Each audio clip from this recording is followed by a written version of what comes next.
कल्पतरुभ्यश्च कृपासिन्धुभ्येव च पतितानां पावनेभ्यो वैष्णवेभ्यो नमो नमः। नमो महावदन्याय कृष्णप्रेमप्रदायते कृष्णाय कृष्णचैतन्यनाम्ने गौरतिसे नमो। पंचतत्त्वाकं कृष्णं भक्तरूपस्वरूपकं भक्तवतार्यं भक्तखं नमामि भक्तशक्तिकम्। हे कृष्ण करुणा सिंधु दीनबंधु जगत्पते गोपेश गोपिकान्तो राधाकान्त नमोस्तुते। तप्त कांचन गौरांगी राधे वृंदावनेश्वरी वृषभानुसुते देवी प्रणमामि हरिप्रिये।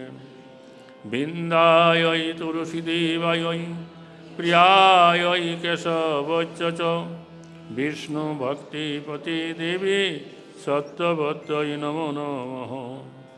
जय श्रीकृष्ण चैतन्य प्रभु नित्यानंद श्री अद्वैत गदाधर शिवासादि शिवगुरु भक्तवृंद।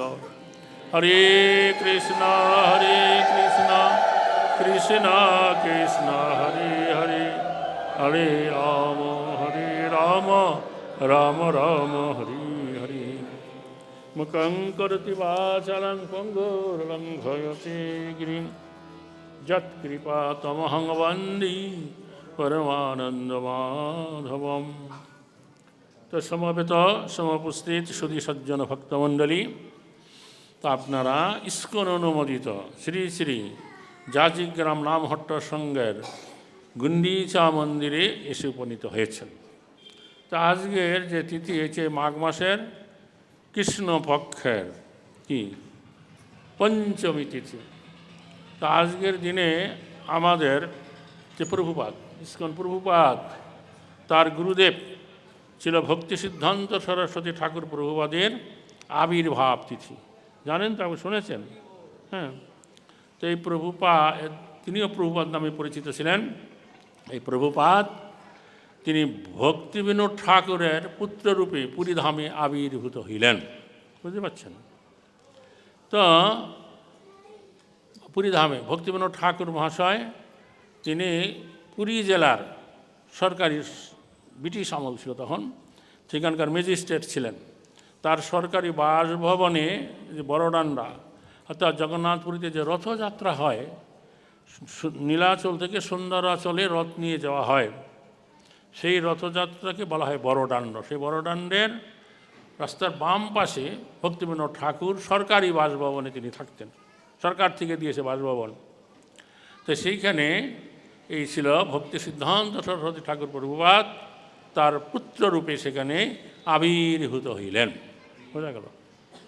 তো অদ্ভুত একটা ব্যাপার দেখা গেল কি, তিনি যে আবির্ভূত হলেন তার একটা নারী, এই যে খালি যে আমরা উপবীত ধারণ করি না, এরকম একটা উপবীতের মতন লেগে আসছে। বুঝতে পারছেন? তবে এই মাঘ মাসে জন্ম হইল, আর আষাঢ় মাসে কী হয়, প্রতি বছর রথযাত্রা হয়। কয় মাস হলো? মাঘ ফাল্গুন চৈত্র বৈশাখ জ্যৈষ্ঠ আষাঢ়, 6 মাস। 6 মাসে কি করা হলো, তাকে জগন্নাথের মহাপ্রসাদ দিয়ে তার অন্নপ্রসাদ অনুষ্ঠিত হইল সেই পুরীধামে। তারপরে যখন রথযাত্রা হবে, রথযাত্রার দিন তো বলরামের রথ চলে গেল, সুভদ্রার রথ চলে গেল। তারপরে এই জগন্নাথের রথ এসে ভক্তিবিনোদ ঠাকুরের বাড়ির সামনে যে বড়ডান্ড রাস্তা আছে সেখানে এসে দাঁড়ায় রইল, আর রথ আর আগে যাচ্ছে না। বোঝা গেল? কী ব্যাপার, রথ যাচ্ছে না কেন? অনেক জোরাজোরি করা হলো, হাতি দিয়ে টানা হলো, রথ যায় না। তারপরের দিন কী হলো, ভক্তিবিনোদ ঠাকুরের পত্নী ভগবতী দেবী, তার এই যে শিশুপুত্র 6 মাসের, তার নাম রেখেছিলেন বিমলা প্রসাদ। অর্থাৎ জগন্নাথ মন্দিরে গেলে দেখতে পাবেন তার দক্ষিণ পূর্ব কোণে একটা বিমলা দেবীর মন্দির আছে। বিমলা দেবী হচ্ছে পার্বতী দেবী, তার একটা মন্দির আছে। জগন্নাথের যা প্রসাদ ভোগ হয় তারপরে সেটা বিমলা দেবীর কাছে যায়। বিমলা দেবী প্রাপ্ত হইলে সেটা মহাপ্রসাদ নাম হয়ে যায়। তারপরে সেটা আনন্দবাজারে যায়, সর্বসাধারণ প্রাপ্ত হয়।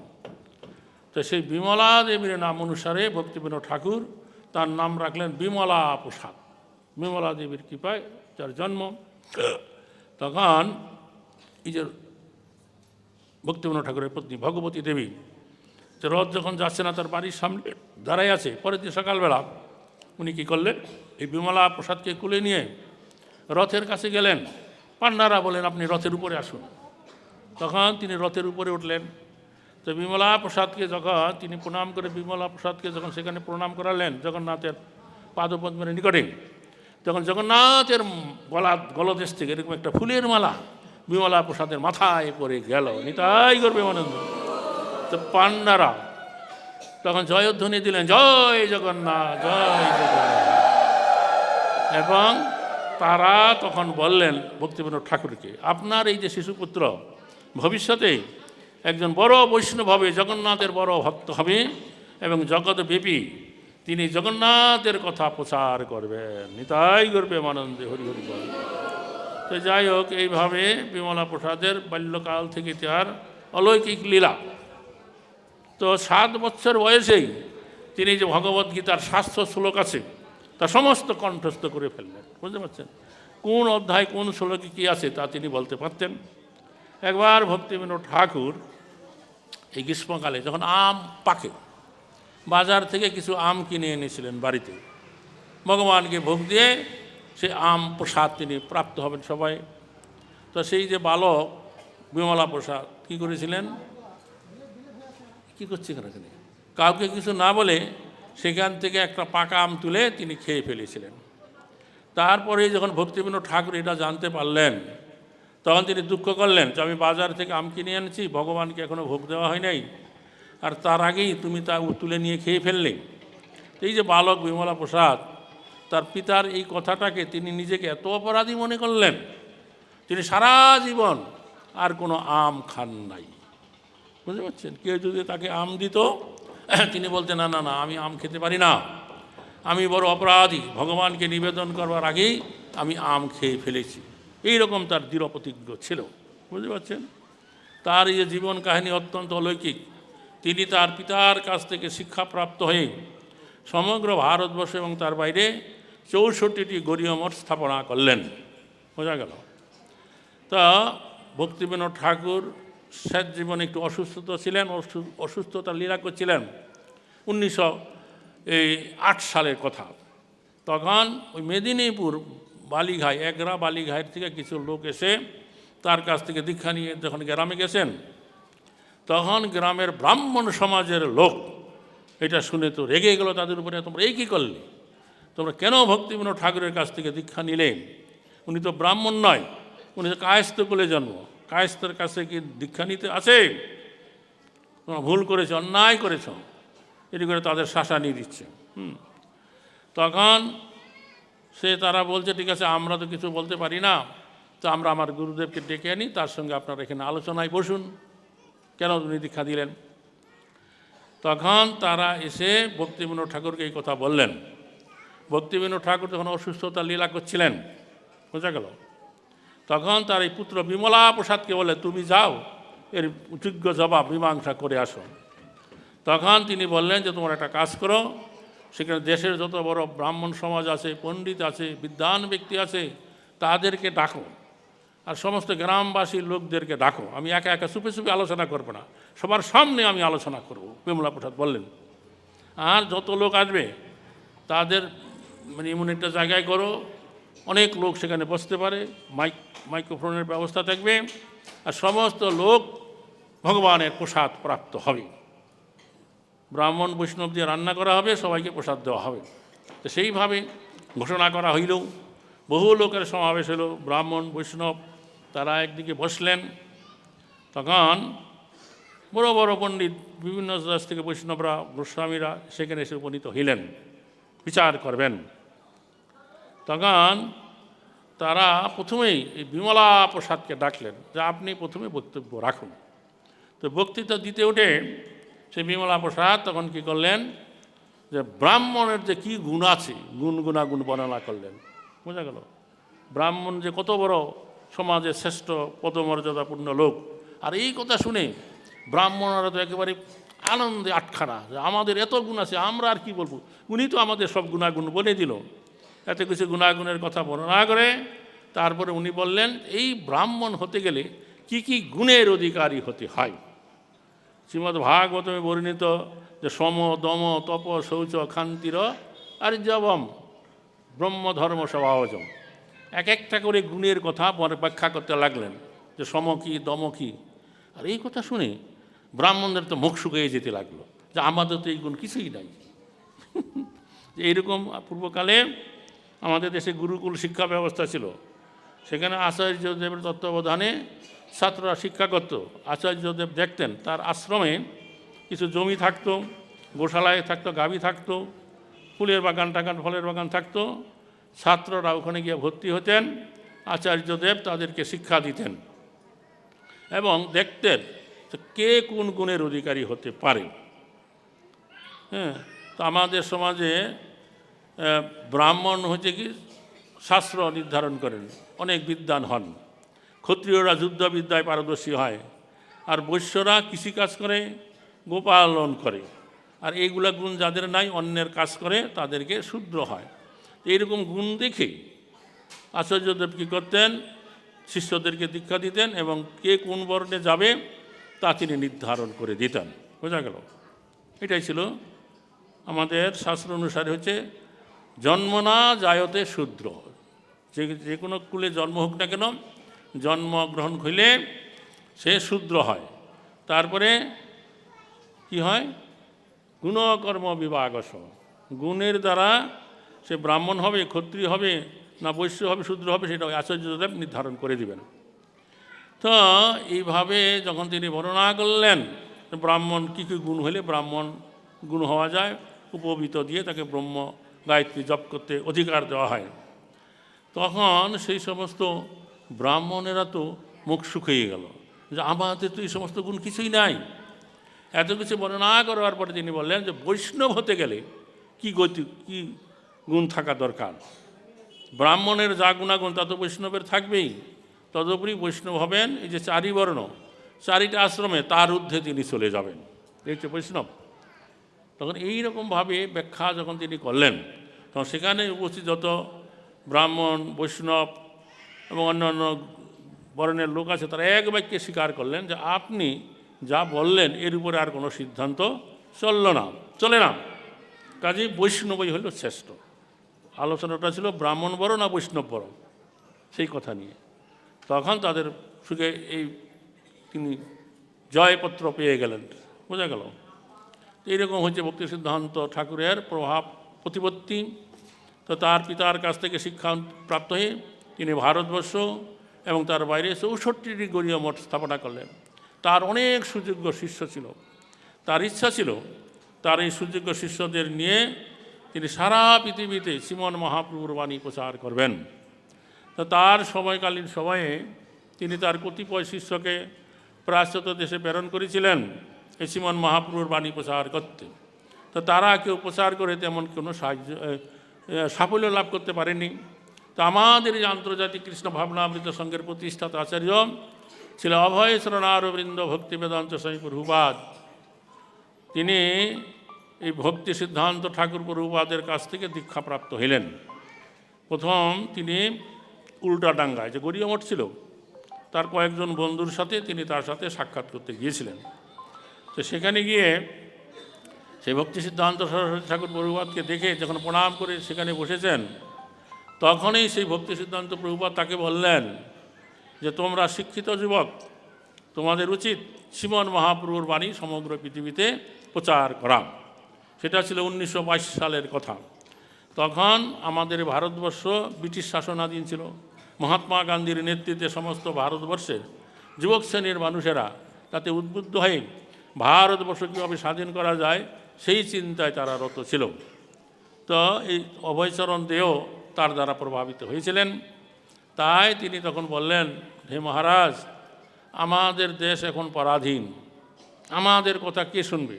আমাদের কর্তব্য হয়েছে কি আগে আমাদের দেশকে স্বাধীন করা, তারপরে এই মহাপ্রভুর বাণী প্রচার করতে বেরিয়ে যাওয়া।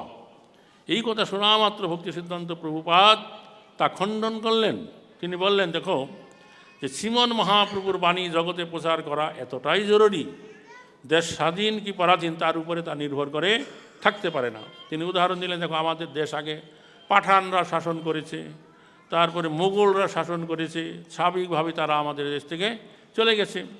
বর্তমানে ব্রিটিশরা আমাদের দেশ শাসন করছে, এমন একদিন আসবে ব্রিটিশরাও আমাদের দেশ থেকে চলে যাবে।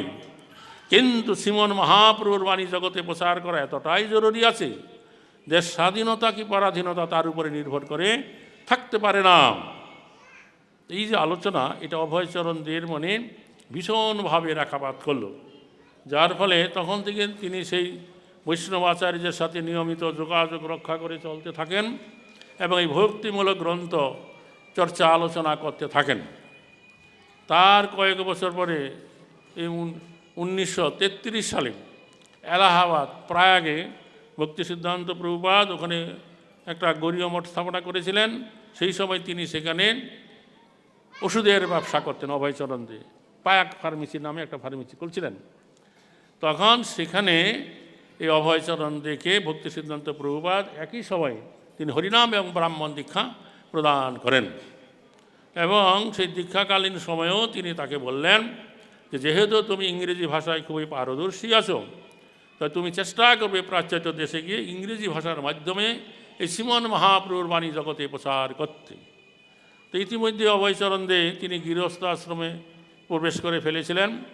তার পক্ষে তখন সম্ভব ছিল না যে তখনই তিনি প্রচার করতে বেরিয়ে যাবেন। তা তারপরে কয়েক বছর পরে তিনি তাকে পত্র লিখে আদেশ দেন যে তুমি শ্রীমন মহাপ্রভুর বাণী পাশ্চাত্য দেশে গিয়ে প্রচার করো। এইভাবে তিনবার তাকে আদেশ করলেন। তারপরে বয়স যখন অভয়চরণদের 54 বছর অতিবাহিত হয়, তখন তিনি চিন্তা করলেন এরপরেও যদি আমি গৃহস্থ আশ্রমে অবস্থান করি তাহলে শ্রীমন মহাপ্রভুর বাণী প্রচার করা সম্ভব হবে না, গুরুদেবের আজ্ঞা পালন করা যাবে না। তাই তিনি গৃহত্যাগ করে তিনি বৃন্দাবনে গিয়ে রাধা দামোদর মন্দির, যা জীব গোস্বামীর দ্বারা প্রতিষ্ঠিত একটা কক্ষে তিনি থাকতেন। আর এই গীতা, ভাগবত, চৈতন্য চরিতামৃত প্রভৃতি গ্রন্থাবলী সংস্কৃত এবং বাংলা থেকে তা তিনি ইংরেজি ভাষায় অনুবাদিত করতে শুরু করেন। তারপরে তিনি 1959 সালে 49 সালে নাকি উনি কেশবজি গৌড়ীয় মঠের প্রতিষ্ঠাতা যে ভক্তিপ্রজ্ঞান কেশব গোস্বামী মহারাজের কাছ থেকে এই সন্ন্যাস গ্রহণ করলেন। সন্ন্যাস অবস্থায় তার নাম হলো ভক্তি বেদান্ত স্বামী মহারাজ। তারপরে তিনি এই গীতা বই প্রকাশ করলেন অনুবাদ করে, এবং শ্রীমদ্ ভাগবতমের প্রথম স্কন্ধের অনুবাদ প্রকাশ করলেন 3 খণ্ডে। তারপর ইংরেজি 1965 সালে এক মালবাহী চড়ে তিনি আমেরিকা দেশে যাত্রা করলেন। বিশেষ কোনো সহায় সম্বল ছিল না, এবং আমেরিকায় গিয়ে অনেক কষ্টের ভিতরে 1 বছর অবস্থান করবার পরে একটা পুরাতন দোকানঘর ভাড়া করে থাকতেন। আর সেখানে সকাল বিকাল সন্ধ্যায় গীতা ভাগবতম পাঠ করতেন, ব্যাখ্যা করতেন। সময় পেলেই একজোড়া কত্তাল নিয়ে গিয়ে নিকটস্থ পার্কে গিয়ে তিনি হরিনাম কীর্তন করতেন। সেই সময় সেই দেশের অনেক যুবক যুবতীরা তার প্রতি আকৃষ্ট হন, তার কথা শোনেন, এবং তাদেরকে প্রভুপাদ তার এই পুরাতন দোকান ঘরে সকাল সন্ধ্যায় ভাগবত গীতা ভাগবতম পাঠে আহ্বান জানাতেন শুনবার জন্য। এবং এইভাবে সেই দেশের অনেক যুবক যুবতীরা তার প্রতি আকৃষ্ট হন, আর তারা ক্রমে ক্রমে হরিনাম করতে থাকেন, বৈষ্ণব সদাচার পালন করেন। প্রভুপাদ তাদেরকে হরিনামে দীক্ষিত করেন, এবং তাদেরকে নিয়ে তিনি সমগ্র পৃথিবীতে শ্রীমন মহাপ্রভুর বাণী জগতে প্রচার করবার এক ব্যাপক পরিকল্পনা গ্রহণ করলেন, যার ফলস্বরূপ পরবর্তী 12 বছরের ভিতরেই তিনি সমগ্র পৃথিবী 14 বার পরিভ্রমণ করে সমগ্র পৃথিবীব্যাপী 1.5 শতাধিক এই আন্তর্জাতিক কৃষ্ণ ভাবনামৃত সংঘের কেন্দ্র মন্দির স্থাপনা করলেন। ভারতবর্ষে ফিরে এসেও তিনি সিধা বৃন্দাবন, সিধা মায়াপুর, দিল্লি, মুম্বাই, হায়দ্রাবাদ, চণ্ডীগড় প্রভৃতি বড় বড় শহরে এই আন্তর্জাতিক কৃষ্ণ ভাবনামৃত সংঘের কেন্দ্র মন্দির স্থাপনা করলেন।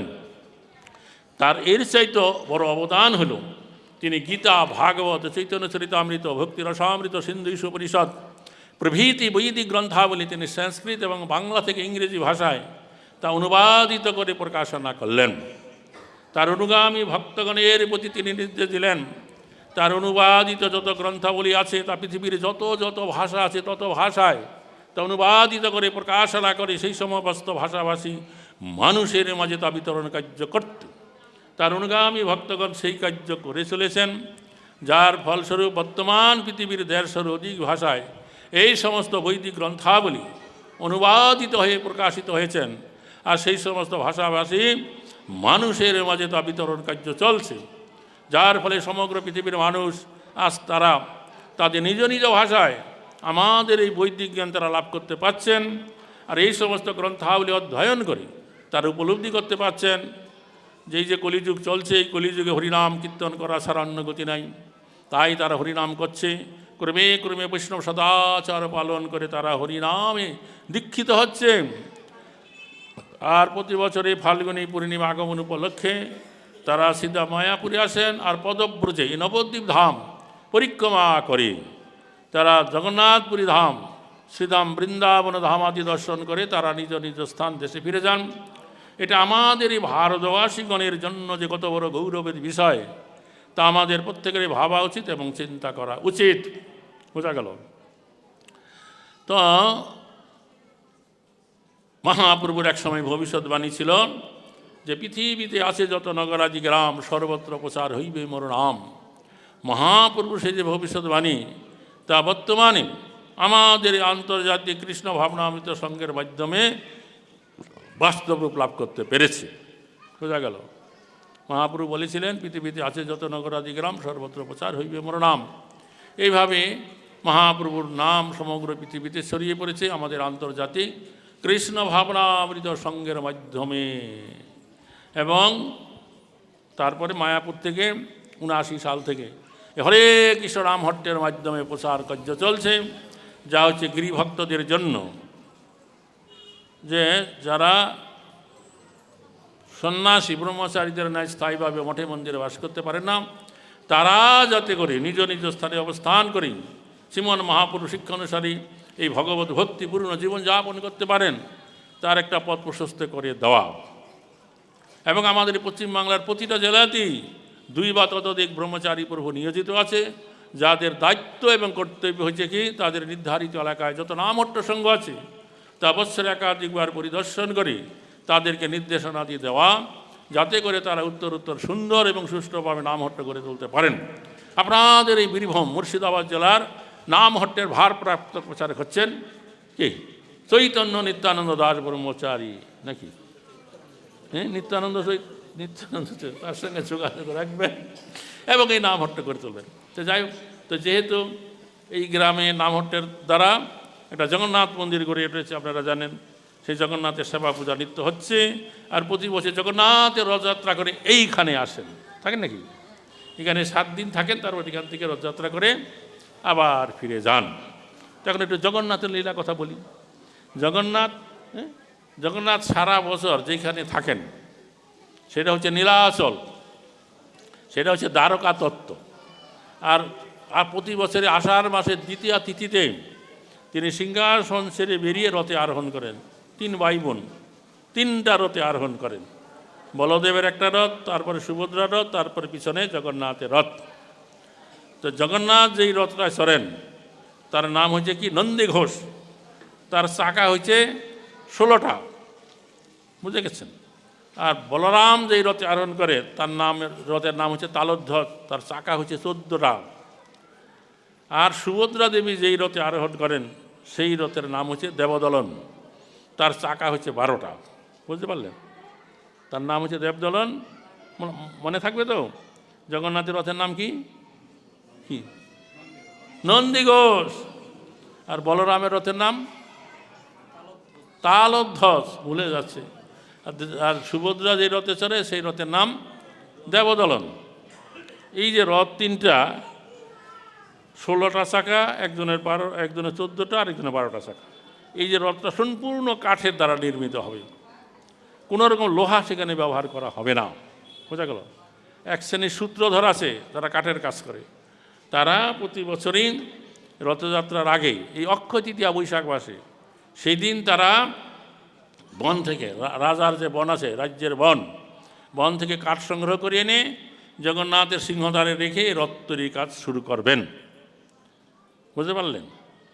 তো কোনো রকম কি লোহা সেখানে দেওয়া হবে না, যেখানে দেওয়ার দরকার হবে ওই কাঠকে একদিকে সুচালু করে হাতুড়ি দিয়ে পিঠে ওখানে দিয়ে দিবেন। আর রথ হবে উল্টা রথ হয়ে যাবে, জগন্নাথের সিংহদ্বারে রথটা থাকবে, তারপর এই রথটা খুলে ফেলা হবে। খুলে ফেলে জগন্নাথের প্রতিদিন যে ভোগ রান্না হয় কাঠের দ্বারা, সেই কাঠের কাজে ব্যবহার, জ্বালানি কাজে ব্যবহার করা হবে। শেষ। আবার পরের বছর যখন আবার এই অক্ষয় তৃতীয়া আসবে বৈশাখ মাসে, তখন বন থেকে কাঠ এনে আবার এরকম 3টা রথ করা হবে। প্রতি বছরই নিত্য নতুন রথে জগন্নাথ আরোহণ করবেন। এইরকম ঐশ্বর্যপূর্ণ সেবা জগন্নাথের। তারপরে কি হয়েছে, জগন্নাথের এই যে ভোগের ঘর, যেখানে রন্ধনশালা আছে, 10 টাকা টিকিট দিলে ভিতরে গিয়ে আপনি দেখতে পারবেন। সেখানে মাটির হাঁড়িতে রান্না হবে। যেই এক শ্রেণীর কুম্ভকার আছে, তারা সারা বছর শুধু এই কাজ করে, মাটি সংগ্রহ করে এই এই হাঁড়ি তৈরি করবে, আগুনে পোড়াবে, তারপরে জগন্নাথের মন্দিরের রন্ধনশালায় তারা সরবরাহ করবে। তো সেই যে হাঁড়িগুলো, মাটিটা এরকম আনবে যে লাল রং হবে হাঁড়িটার, অন্য কালো টালো রং হলে চলবে না। বুঝতে পারছেন? লাল রঙের হাঁড়ি হবে। তারপরে যারা সুপকার, মানে যারা রান্না করবেন, এক শ্রেণীর লোক আছে, তারা শুধু রান্নাই করবেন জগন্নাথের এই যে রান্না হবে, এইটা এই যে গোলা আলু, ফুলকপি, বাঁধাকপি, টমেটো, লঙ্কা, এগুলো দেওয়া চলবে না। কারণ এটা সত্যযুগ থেকে হয়ে যাচ্ছে। সত্যযুগে আমাদের দেশে এই সমস্ত শাকসবজি ছিল না। সত্যযুগে যা ছিল তাই দিয়ে রান্না হবে। বুঝতে পারছেন? আলুর জন্য ওই যে এক শ্রেণীর আলু আছে না, লতা গাছটা ওঠে মাটির নিচে, লম্বা লম্বা আলু হয়, খাম্বা আলু বলে, সেই আলু চলে। ঝালের জন্য এই লঙ্কা ব্যবহার চলে না, চলে চই ঝাল, গোলমরিচ, আদা, এগুলো চলবে। কিন্তু এই যে এই শুকনা লঙ্কা, কাঁচা লঙ্কা, এগুলো চলে না। সত্যযুগে এগুলো ছিল না। পরে বিদেশ থেকে আমাদের দেশে এসে ঢুকেছে। যেমন ফুলকপি, বাঁধাকপি, গোলা আলু, এগুলো বাইরে থেকে আসছে। বুঝতে পারছেন? তারপরে যেই হাঁড়িতে রান্না হবে, আজকে যে হাঁড়িটা রান্না হলো, একবারই রান্না হোক, তারপর এটা বাতিল হয়ে যাবে, ওইটা আর দ্বিতীয়বার ব্যবহার করা চলবে না। বুঝতে পারছেন? আর এই যে হাঁড়ি, উনানটা এমন করে তৈরি করা আছে, অন্ন রান্না হোক, ডাল হোক, শাকসবজি হোক, যা কিছু হোক, ওই হাঁড়িটা, মাটির হাঁড়িটাকে জল দিয়ে ধুয়ে তাতে সেই সবজি দেওয়া হবে এবং জল দেওয়া হবে পরিমাণ মতন, এবং লবণ, হলুদ, তারপরে আরও কিছু যা মশলা দিতে হয় একবারে দিয়ে দেবে। এরকম যেখানে ডাল হবে ডাল, অন্ন হবে অন্ন, এরকম করে একটা হাঁড়ির উপরে আরেকটা হাঁড়ি চাপানো হবে, 7টা হাঁড়ি চাপানো হবে। আর নিচ দিয়ে, সর্বনিচ দিয়ে কাঠের জ্বালানিতে আগুন জ্বালানো হবে। বুঝতে পারলেন? এখন এই যে আগুনের তাপটা কোন হাঁড়িতে বেশি লাগে? নিচেরটাতে। কিন্তু ওইখানে যে রান্নাটা হবে, সবচেয়ে উপরে যে আছে 7টা হাঁড়ির উপরেরটা, ওইটা আগে রান্না হবে, তারপরেরটা, এরকম করে রান্না হয়ে নেমে আসবে। এর যে কি বৈজ্ঞানিক ব্যাখ্যা কেউ বলতে পারে না। সাধারণত নিচেরটা আগে হবে, কিন্তু নিচেরটা সর্বশেষে হবে। বুঝতে পারছেন? আর এরকম করে রান্না হয় যে কোনো কাঁচা থাকবে না, বেশি পুড়ে যাবে না, বা লবণ হলুদ বেশি হয়েছে এটা কেউ বলে না। তো এরকম করে রান্না করে এক শ্রেণীর লোক আছে, ওরা বাঁকের ভারে করে একটা হাঁড়ি পরে একটা করে 2-3টা হাঁড়ি দিয়ে জগন্নাথ মন্দিরে ভোগের ঘর আছে, ওখানে গিয়ে তার সারি সারি করে সাজানো হবে, জগন্নাথের ভোগ হবে। বুঝতে পারছেন? তো জগন্নাথের এরকম ভোগ হবে, 3জন পূজারী ঘণ্টার ধ্বনি করে জগন্নাথকে ভোগ দিবেন, জগন্নাথ, বলদেব, সুভদ্রাকে। তারপরে এই প্রসাদ আনন্দবাজারে চলে যাবে, ওখানে গিয়ে বিক্রি হবে, যে কেউ নিতে পারে। জগন্নাথের এত রাশি রাশি অন্য এত কিছু রান্না হয়, তো কোনো দিন জগন্নাথপুরীতে গিয়ে জগন্নাথের প্রসাদ পায় নাই এমন কোনো হবে না। সবার জন্য প্রসাদ হয়ে যায়, আবার প্রসাদ কখনো বেশিও হয় না। বুঝতে পারছেন? এইরকম অদ্ভুত জগন্নাথের সেবা পূজা। তারপরে প্রতিদিন জগন্নাথকে কি করা হয়, এই সন্ধ্যাবেলার একটু আগে ওই আকাশে জগন্নাথের যে আছে, চূড়া আছে, অনেক পতাকা, 2-3 জন লোক পিঠে কোমরে বেঁধে ইগুলো পতাকাগুলো একবার বানরের মতো তত্তর করে উপরে উঠে যায়। আপনি জগন্নাথ মন্দিরের উত্তর থেকে বসে এটা দেখতে পারবেন সন্ধ্যার একটু আগে গেলে। তারপর ওরা কী করবে, আগের দিন যেই পতাকা টানানো হয়েছে সেই পতাকাটা খুলবে, আর নিজেরা যেটা নিয়ে গেছে ওই পতাকাটা বেঁধে দেবে। অনেকগুলো পতাকা, 1-2টা নয়, বুঝেছেন? আর এই যে পতাকাটা উড়বে বাতাসের বিপরীত দিকে উড়বে। যেমন এই যে পতাকাগুলো উঠছে, ওই দিক থেকে বাতাস আসছে, এই দিকে উঠছে, ওখানে যেই দিক থেকে বাতাসটা আসবে সেই দিকে পতাকাটা উড়বে, বুঝতে পারছি? এরকমভাবে প্রতিদিন নিত্য নতুন পতাকা উঠাবে আর পুরানোটা নামাই আনবে। এমন বৃষ্টি হোক ঝড় হোক কোনো দিন বন্ধ হবে না। প্রতিদিন সেই পতাকা, নতুন পতাকা যাবে, পুরানো পতাকা নেমে আসবে, বুঝেছেন? আবার এই যে শীতকাল যখন আসে, অগ্রহায়ণ মাসে একটা তিথি আছে, ওইটাকে অরুণ ষষ্ঠী, না কী ষষ্ঠী যেন, উড়ন ষষ্ঠী বলে। ওই দিন থেকে জগন্নাথকে নিত্য নতুন শীত বস্ত্র পরানো হবে।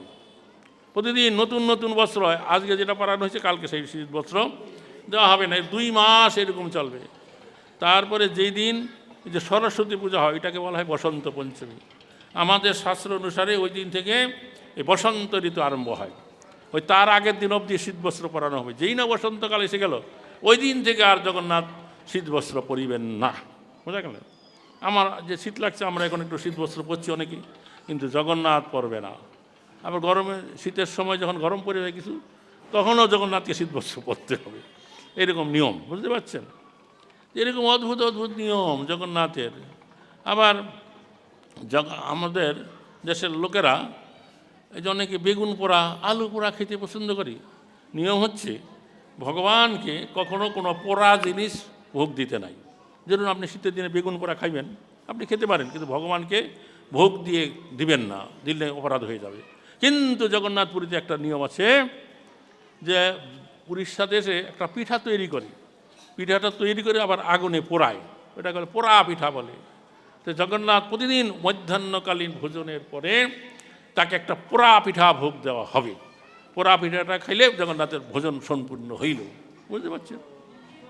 এরকম অদ্ভুত নিয়ম। আবার এই যে আছে না, যেমন অনেকে যে ভাত রান্না করে তারপরে মার গালে, ওইটাকে কী বলে, মার বলে, ফ্যান বলেন, বার বলেন।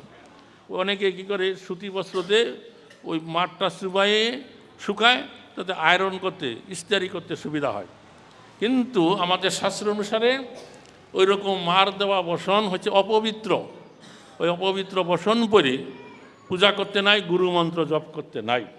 কিন্তু জগন্নাথের বৎসরে একটা দিন আছে, যেটা অগ্রহায়ণ মাসের ওই ষষ্ঠী তিথি, উড়ন ষষ্ঠীর দিন। ওই দিন জগন্নাথকে ওইরকম মার দেওয়া বসন পরানো হয়, বুঝতে পারছেন? এবং ওই সময় ওই দিনটাতে যারা পূজারী পাণ্ডা আছে, রাজা আছে, জগন্নাথ দর্শন করতে আসে, তারা ওই দিন মান্ডুয়া বসন করে আসে, বুঝতে পারছেন?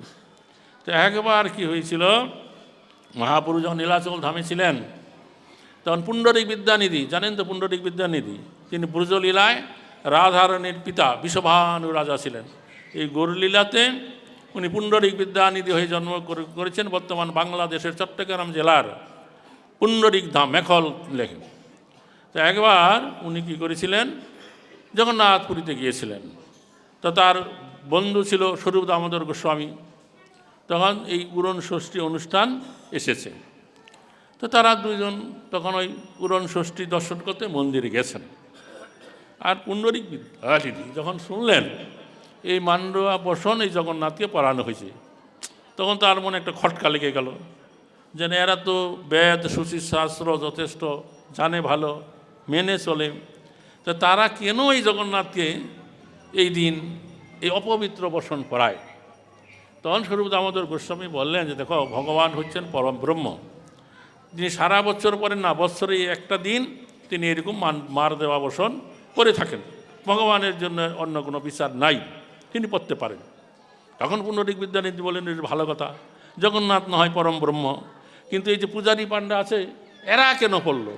এরাও কি জগন্নাথের সঙ্গে থাকতে থাকতে ব্রহ্ম হয়ে গেল? তো এরকম কথা বলে দুই বন্ধু হাসাহাসি করতে করতে চলে এলেন। রাত্রেবেলা যখন পুণ্ডরিক বিদ্যানিধি শুয়েছিলেন, বিশ্রাম করছিলেন, তখন জগন্নাথ বলদেব স্বপ্নে তার কাছে চলে আসছে।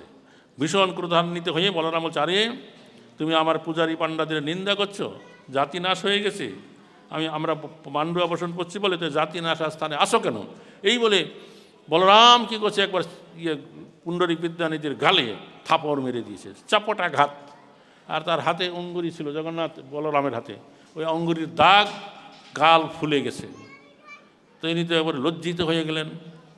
তো সকালবেলা তিনি আর বিছানা ছেড়ে উঠছেন না। এই কথা কাকে বলবেন, লজ্জার কথা। তো প্রতিদিন মহাপ্রভু যখন নীলাচলে থাকতেন, সকালবেলা তার ভক্তরা তাকে দর্শন করতে, প্রণাম করতে আসেন। ওদিন আর পুণ্ডরিক বিদ্যানিধি আসে নাই। মহাপ্রভু তো অন্তর্যামী ভগবান, তিনি জানতে পেরেছেন। তো তিনি ভক্তদেরকে বললেন, তোমরা তো সকলেই আসছো, আজ দেখছি পুণ্ডরিক বিদ্যানিধি কেন এলো না, তোমরা কয়েকজন যাও দেখো।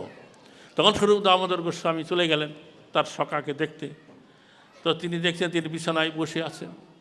তখন বলছে স্বরূপ দামোদরকে দেখি, পুণ্ডরিক বিদ্যানিধি বলছেন, হে সখা, তুমি তাড়াতাড়ি আমার কাছে আসো, আমার কাছে আমি বড় অপরাধী। তো আমি তোমার কাছে আমার দুঃখের কথা বলছি, যে কালকে যে জগন্নাথের মন্দির দর্শন করতে গিয়ে মান্ডুয়া বসন দেখে আমার সন্দেহ হয়েছিল, আমি পূজারী পাণ্ডাদের নিন্দা করলাম, জগন্নাথ বলদেবীতে অসন্তুষ্ট হয়েছেন, আমার কাছে রাত্রে ক্রোধান্বিত হয়ে আমাকে শাসন বাক্য বলেছেন, আমার গালে যে চাপড় মেরেছে, দেখো এখন আমার গাল ফুলে আছে। আর এইটা দেখে তো পুণ্ডরিক স্বরূপ দামোদর গোস্বামী তাকে জড়িয়ে ধরলেন, বলেন, আরে ভাই, তোমার মতন ভাগ্যবান কি আছে, স্বয়ং জগন্নাথের হস্তপ্রহর তুমি প্রাপ্ত হয়ে গেছো, নিতাই করবে আনন্দ। এই লীলা, আরে কৃষ্ণ। তো এইরকম লীলা চৈতন্য ভাগবতম গ্রন্থে বর্ণনা করা আছে। আর জগন্নাথ নিজেই মহারাজ ইন্দ্রদুম্ন তার পত্নী গুণ্ডিচা দেবীকে বলেছেন যে কি করে তার সেবা পূজা হবে, সেই অনুসারে সেবা পূজা হয়। সেখানে ব্রাহ্মণরাও সেবা করে, আবার যারা সবর জাতি তারাও জগন্নাথের সেবা করে, বোঝা গেল। তারপরে কি হয়েছে, ওই যে আর অন্য কোনো ভক্ত এসে যখন কোনো সেবা করতে ইচ্ছা করেছেন, সেই সেবা জগন্নাথ গ্রহণ করেছেন। জগন্নাথপুরীতে একটা বিধবা রমণী ছিল, বয়স্ক, সেই জগন্নাথকে বাৎসল্যভাবে তিনি জ্ঞান করতেন, জগন্নাথ আমার পুত্র, এই ভাব নিয়ে জগন্নাথকে দেখতেন, প্রতিদিন জগন্নাথ দর্শন করতে যেতেন। তখন তার মনে হলো এক সময় যে জগন্নাথ এই যে রাশি রাশি অন্ন ব্যঞ্জন পিঠাপানা খায়, নিশ্চয়ই জগন্নাথের পেটের পীড়া হয়ে যায়। পেটের পীড়া যাতে না হয় পুত্রভাবে দেখছে তো, তখন বাড়িতে এসে কী করলেন, এই নিম পাতা সংগ্রহ করলেন, ভালো করে জলে ধুয়ে, তারপর শিলনোড়ায় নিম পাতা বেটে কলা পাতায় পেঁচিয়ে নিভন্ত আগুনে তা পোড়ালেন। তারপরে তার এই একটা কোটিটায় ভর্তি করে তার এই যে কোমরে সেটা লুকিয়ে জগন্নাথ মন্দিরে নিয়ে গিয়ে খুলে জগন্নাথকে ভোগ দিয়েছে, নে জগন্নাথ খা, পোড়া নিম পাতা খা। আর জগন্নাথ তাই খাইয়ে নিত। হ্যাঁ, বোঝা গেল, বুঝতে পারলেন আমার কথাটা কি? তো জগন্নাথ মন্দিরের নিয়ম হচ্ছে জগন্নাথের যা কিছু ভোগ হবে সব ওই জগন্নাথের যে ভোগশালা আছে, রন্ধনশালা, সেখানে তৈরি করে ভোগ লাগাইতে হবে। বাইরের থেকে তৈরি করা আনা কোনো খাবার জগন্নাথকে দেওয়া যাবে না। তো ওই বুড়িমা প্রতিদিন এরকম করে লুকিয়ে লুকিয়ে নিয়ে যেত। একদিন ধরা পড়ে গেল। একদিন তো যে সিংহদ্বার দিয়ে যখন ঢুকবে, তখন ওইখানে দেখবেন দারোয়ান আছে, ওরা চেক করে কী নিয়ে এসেছে, আপত্তিকর কোনো জিনিস থাকলে তা রেখে দেয়। একদিন তারা কোমর চেক করছে, দেখছে ওখানে কি, বলছে না না আমার একটা ছেলে আছে, ছেলেকে আমি রোজ এই পোড়া নিম পাতা খাওয়াই, এটা না খাইলে ওর পেটের পীড়া হয়ে যায়। তখন ওই দারোয়ানটা বলছে না, এটা ভোগ নিয়ে নেওয়া যাবে না। তখন ওইটা রেখে দিয়েছে। সেই দিন ওই বুড়িমার জগন্নাথকে পোড়া নিম পাতা ভোগ দিতে পারে নাই। রাত্রে জগন্নাথ, সেই রাজা হচ্ছে জগন্নাথের প্রধান সেবক, রাজাকে স্বপ্নে দেখে বলছে যে আমার একটা মা আছে, সে রোজ আমাকে কি করে পোড়া নিম পাতা খাওয়ায়, তাই আমি ভালো থাকি। আজকে তোমার দারোয়ানরা আমার মাকে সেই পোড়া নিম পাতা এনে আমাকে খাওয়াইতে পারে নাই, আমি নিম পাতা খাই নাই, আমার পেটের পীড়া হয়ে গেছে, পেটের অসুখ। রাজার স্বপ্ন ভেঙে গেল। সঙ্গে সঙ্গে দারোয়ানদের ডাকলেন যে কী ব্যাপার, কে এরকম পোড়া নিম পাতা খাওয়াইতে আছে, তোমরা ঢুকতে দাও নাই? তখন খুঁজে খুঁজে সেই বুড়িমার সন্ধান পেলেন। বুড়িমাকে তখন জিজ্ঞাসা করলেন যে তুমি কীভাবে কী করো? বুড়িমা তখন সবই বললেন, নিম পাতা নামাইয়ে ভালো করে জলে ধুয়ে শিলনোড়ায় বেটে আগুন কলা পাতায় পেঁচিয়ে আগুনে পুড়িয়ে আমি নিয়ে যাই, জগন্নাথকে ভোগ দিই। তখন থেকে রাজা নির্দেশ দিলেন, এখন থেকে প্রতিদিন জগন্নাথকে এমনিভাবে নিম পাতা সংগ্রহ করে ধুয়ে শিলনোড়ায় বেটে কলা পাতায় পেঁচিয়ে আগুনে পুড়িয়ে জগন্নাথকে ভোগ দেওয়া হবে। সেই দিন থেকে নিয়ম হয়ে গেল, জগন্নাথের প্রতিদিন মধ্যাহ্নকালীন ভোগে পোড়া নিম পাতা ভোগ দেওয়া হয়। তারপরে এক সময় কি হয়েছিল, দক্ষিণ ভারত থেকে একজন লোক সপরিবারে তার স্ত্রী পুত্র কন্যা সবাইকে নিয়ে জগন্নাথপুরীতে এসেছেন দেখতে। তো কয়েকদিন থেকেছেন, জগন্নাথকে দেখে তার এত ভালো লেগে গেছে যে না, আমি আর দেশে ফিরে যাব না, আমি এখনই জগন্নাথপুরীতে বাস করব, এখানে থাকবো, জগন্নাথকে রোজ দেখব। এখন তার যেহেতু স্ত্রী পুত্র পরিবার পরিজন আছে, তার সংসার কী করে নির্বাহ হবে, তখন কী করলেন, জগন্নাথের সিংহদ্বারে একটা পানের দোকান দিলেন। পানের খিলি তৈরি করে যাত্রীদের কাছে বিক্রি করেন, আর মাঝে মাঝে গিয়ে জগন্নাথকে দর্শন করেন। এভাবে দিন যায়। সেই সময় উৎকল দেশের জাজপুর থেকে আরেকজন ভক্ত, জগন্নাথের ভক্ত, উদাসীন হয়ে ঘুরতে ঘুরতে তিনি জগন্নাথপুরীতে চলে গেলেন। জগন্নাথপুরীতে গিয়ে তিনি জগন্নাথকে দর্শন করতেন, অনেক রাত অবধি দর্শন করতেন, জগন্নাথের আনন্দবাজারে প্রসাদ মেঘে খেতেন। তারপরে গেল, তিনি দেখলেন অনেক রাত যখন হয় তখন জগন্নাথ মন্দির থেকে দুইটা ছেলে বেরিয়ে আসে, সুন্দর চেহারা, সুন্দর সাদা শ্বেত বস্ত্র পরা, আর তারা ওই পান দোকানের কাছে যায়। যখন ওরা ফিরে যায় আবার মন্দিরের দিকে, তখন পান খাওয়ার লোকের মতন মুখ ঠোঁটটা একবার লাল হয়ে আছে। ওইটা পরপর কয়েকদিন দেখে সেই ভক্তটার মনে দৃঢ় বিশ্বাস হলো এই নিশ্চয়ই কৃষ্ণ এবং বলরাম। ওরাই পান দোকানের কাছে গিয়ে পান চেয়ে ফিরে যায়। তারপরে ওই লোকটা ওই পান দোকানের কাছে গিয়ে জিজ্ঞাসা করলেন যে দেখো, আমি গত কয়েকদিন থেকে দেখছি দুইটা ছোট ছোট ছেলে তোমার কাছে এসে পান খেয়ে যায়, তো ওরা যে পান খেয়ে যায় তোমাকে কোনো পয়সা করি দেয়? তখন সেই পান দোকানি বলছে, দেখুন ওই ছেলে দুইটা দেখতে এত সুন্দর, আমার কাছে এসে যখন পান চায়, আমি যখন পানের খিলি তৈরি করে ওদের হাতে দেই, আমার হাত থেকে নিয়ে ওরা সেই পানটা চিবাই এমন সুন্দর করে খায়, আমি আর ওদের কাছে পয়সা চাইতে পারি না। তখন বলছে, না না না, তুমি এরকম কয়দিন বিনা পয়সায় পান দিবে? তোমার স্ত্রী পুত্র সংসার আছে, দু একদিন না হয় দিতে পারো, রোজ রোজ কি দেওয়া যায়? আজকে যদি ওরা আসে, তুমি একটা কাজ করবে, ওদের কাছে পয়সা চাইবে যে আমি কয়দিন বিনা পয়সায় পান দেবো, তোমরা পয়সা দাও, পান নাও। তখন বলছে ঠিক আছে। লোকটা খুব সরল। তো সেই দিন যখন ওই দুইজন ছেলে এসছে, দোকানি বলছে, গত কয়েকদিন থেকে তো তোমরা আমার কাছে পান খেয়ে যাও, আমাকে তো কোনো পয়সা করি দাও না, আজকে তোমরা পান খাইতে চাইছো, পয়সা করি কিছু এনেছো, তাহলে আমি বিনা পয়সায় কতদিন পান দিতে পারি? তখন ওরা বলছে, আজকে আমাদেরকে দাও, কালকে যখন আমরা আসবো আমরা পয়সা দিয়ে আসবো। বলছে, না না না, এরকম চলে না, তোমরা কোনো কিছু আমার কাছে বন্ধক রাখো, কালকে যখন পয়সা দিবে সেই দ্রব্যটা তোমরা নিয়ে যাবে। তখন বলছে ঠিক আছে, আমাদের উত্তরীয় বসন দুইটা রাখো, পান দাও। তখন উত্তরীয় বসন দুইটা দিয়েছে, পান দিয়েছে, পান খেয়ে চলে গেছে।